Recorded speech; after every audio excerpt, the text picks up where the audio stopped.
Hi, I'm Jello. And I'm Tommy. And someone got sent to hell in episode 12. What are you doing? My Pharaoh 90 impersonation. It sucks. It does. So let's go full moon!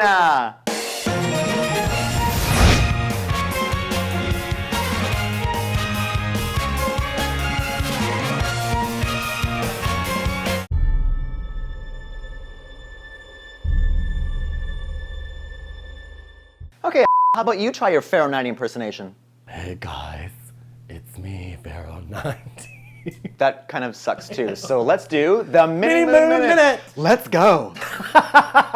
A lengthy deja vu. Then the powered up moons give a double scoop of the Rainbow Moon Heartache. Mistress 9 and Pharaoh 90 decide to merge, and while Mistress 9 is drowning, Pharaoh 90 starts crowning. Ooh, good rhyme. Let's make Inner Senshi Sangria. A splash of Venus Wing Chain Soro. Dash of Mazo Snake Fire. Flash of Jupiter Coconut Cyclone. And some Mercury Aqua Mirage. Garnish with a Tuxedo La Smoking Bomba and a Rainbow Double Moon Heartache. Pharaoh 90 loved that sangria so much he started to grow more and the inners start to drop like flies. He tries to make his way across the city, but is blocked by the outer's barrier, so he turns up the heat and breaks free. Enter Tau star system and all hope is lost. Sailor Moon gives herself a pep talk, then goes kamikaze right into the Pharaohed one. The talismans start glowing, and the girl that nobody wants, Sailor Saturn, has come to end the party. She gives Pharaoh 90 a shocking shank to paralyze him, and then Death Ribbon Revolution! The sludge gets vacuumed up, and she goes for the final swing. Party's over, kids. Bye! Bye.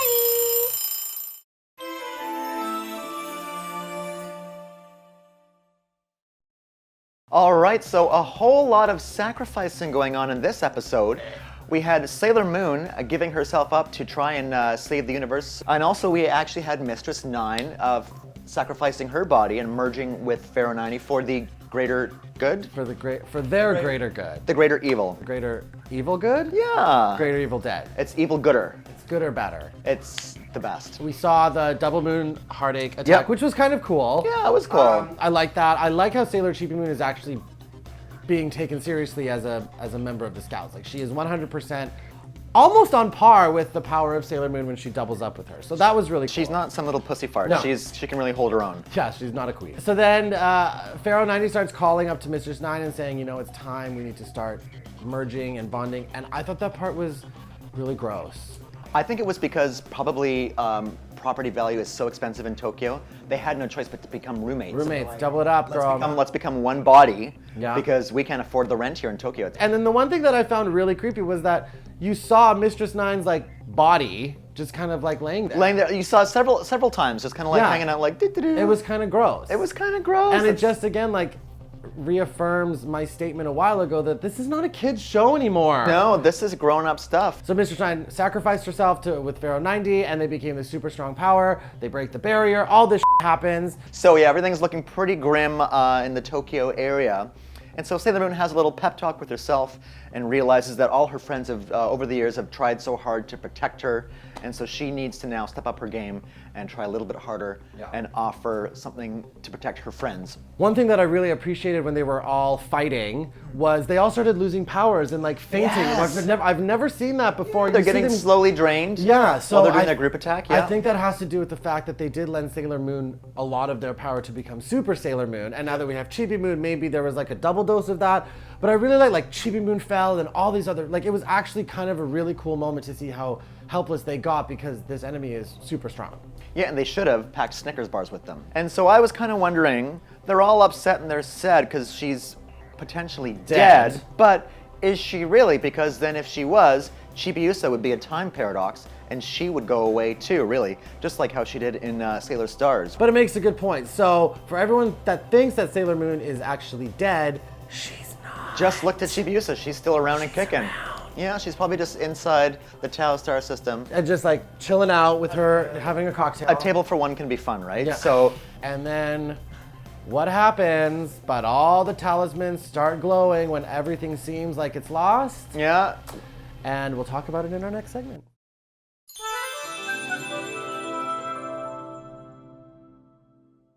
All right, so things are looking bleak. Sailor Moon is MIA now. The Senshi are all down and out. They're having their diabetic attack, I guess. And the outer Senshis, their cell phones, if you will, are beeping like crazy. They're getting these text messages. they're getting text messages like you wouldn't believe. They better have a good phone plan. They better have a great phone plan because it's a long distance call from none other than Sailor Saturn. So this big portal comes up, she emerges, basically has her own transformation sequence, unofficial. I actually really like this introduction of her because she reemerges out of Mistress Nine's body, actually. Did you notice that? She came out of the shell. I didn't notice that, actually. Good catch, girl. Thanks, girl.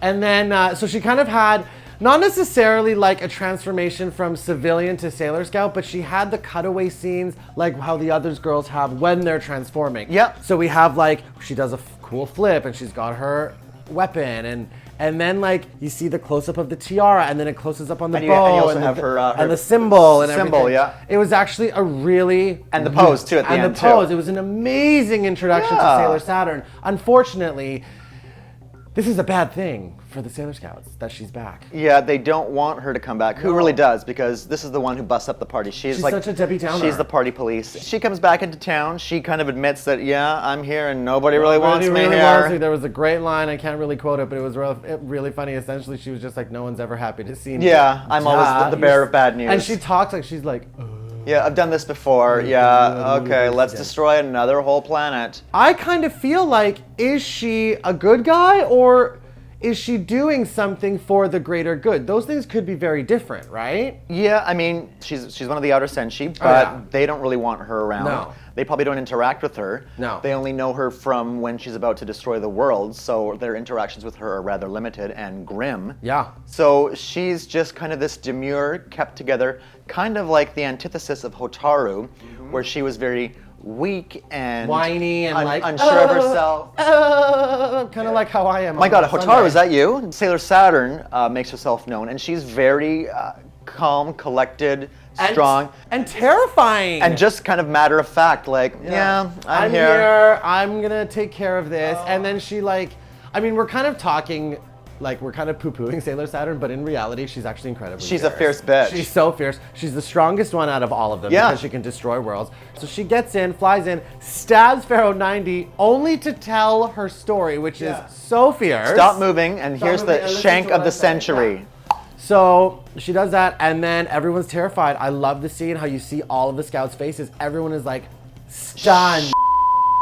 Oh God, oh God, oh God. Sailor Saturn does her first, I guess, primary attack. Yeah, the Death Ribbon Revolution to start the vacuum, And then we cleaning see up the party. And then we see everything going up, and everyone starts freaking out, and that's kind of where we end. Yeah, it's a bit of a lengthy end there. She's. I loved it. I was half expecting someone like Uranus to like chuck her sword or something to stop her. You know, yeah, I was wondering if they were going to try and attempt, but I mean, I guess they probably have just resigned themselves as well too. Like, It's like resistance is futile with the goddess of destruction. either she destroys the world or he does, and I think it's either way you're screwed. But there's a better choice out of the two, but they're both shitty anyway. So it did kind of end dramatically. Again, with no Sailor Moon there even too, which has made it quite sad, and even seeing Chibiusa crying for her mom. Oh my God, that part wrecked me. And also her looking at Sailor Saturn, because they're buds, but it's almost, there was really no interaction between them. Which made she me was just wonder, very like- vacant. Yeah, which made me wonder if this Sailor Saturn that we have out right now is actually like just a new Emergence? or if she actually does have any connection to Hotaru's memories, because if she did, wouldn't you think she would have had some kind of a moment with Chibi Moon? Because remember when Pluto came back, Pluto had all the memories of Small Lady. Yeah. So Like not even like a, hey, how's it going, girl? yeah, no, or a Now wink I'm gonna, or anything. Now I'm She gonna was- kill you. No, you're dead. Yeah, you're sorry. dead meat. Sorry about it. But I mean, Sailor Saturn is a pretty incredible character. The composure, the confidence, the sheer. I mean, yes, she is a Sailor Scout, but she is kind of she's terrifying to me. She's more terrifying than any of the villains because she's like so ice cold and doesn't care. And she's like, oh, I guess I have to swing down my scythe now. And she's really just there for one purpose. She's not here to have tea and chat. No. She's here to kill you.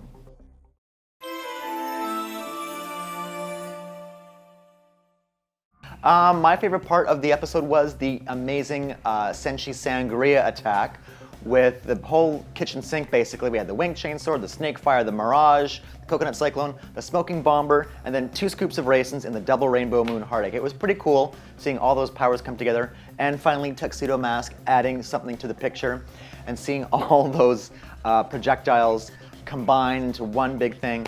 But to power the guy up. Power him up. Whoops, sorry, just put some gasoline on that fire. Also, like, what is tuxedo? The smoking bomber. I don't know. Something lost in translation.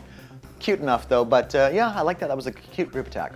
So my favorite part, I'm kind of torn because both of mine are a little short, so I'll tell you about them both. The first one, I loved when Sailor Chibi Moon yelled out for mom, because we know that Sailor Moon becomes Chibi Moon's mother, but we never really see her kind of acknowledge that. And this is like the first time that she did. Yeah, they act more like sisters. Yeah. And my second thing was, I love the animation of how everyone was so scared when Sailor Saturn came around. They were just like, their eyes were big, all the outers were shaking, everything was terrifying. Like frozen, they can't do anything. They're like, oh, we f***ed up. Yeah, I love that part. So those are my two highlights. And so now let's talk about lowlights. Not a lot of outer senshi stuff going on. They were just kind of sitting in place, doing their thing, protecting. They didn't really add more to that. Of course, they also summoned Sailor Saturn. But I wish we saw some attacks. I also kind of wish that their summoning of Sailor Saturn was a little bit better, because all they did was like stand in the exact same spots and their things glowed and whoops, there she was. Like they didn't even meet up. No, there was no... And no touching of the talismans like they did originally in Silver Millennium. Yeah, it was just kind of like, oh yeah, they're going off, my phone's ringing, gotta answer, and woo, here she is, right? And my low light was, honestly, how long did it take to finally get to Sailor Saturn? We get her for what, an episode and a half? Yeah, and she's fierce. She's so fierce. I'm happy that she's here, but I was watching this and I was talking to my friend Stefan, and I paused it halfway through and I said, girl, is she in the episode? He's like, no, she's in the episode. I'm like, is she in the episode? Not like what they usually do, where they bring them out for the last 10 seconds. And say one sentence and cut. But she was in the episode. I'm happy that she was there. I'm upset that it took so long, but that is my low light of the episode. And I think we both agree on the main low light though was the huge rehash at the beginning of the end of the last episode, tagging it on to the beginning of this episode. Like, we could have had the full merging of Pharaoh 90 and Mistress 90 in that first 5 minutes, and like we would have got an extra 5 minutes of Sailor Saturn. Come on.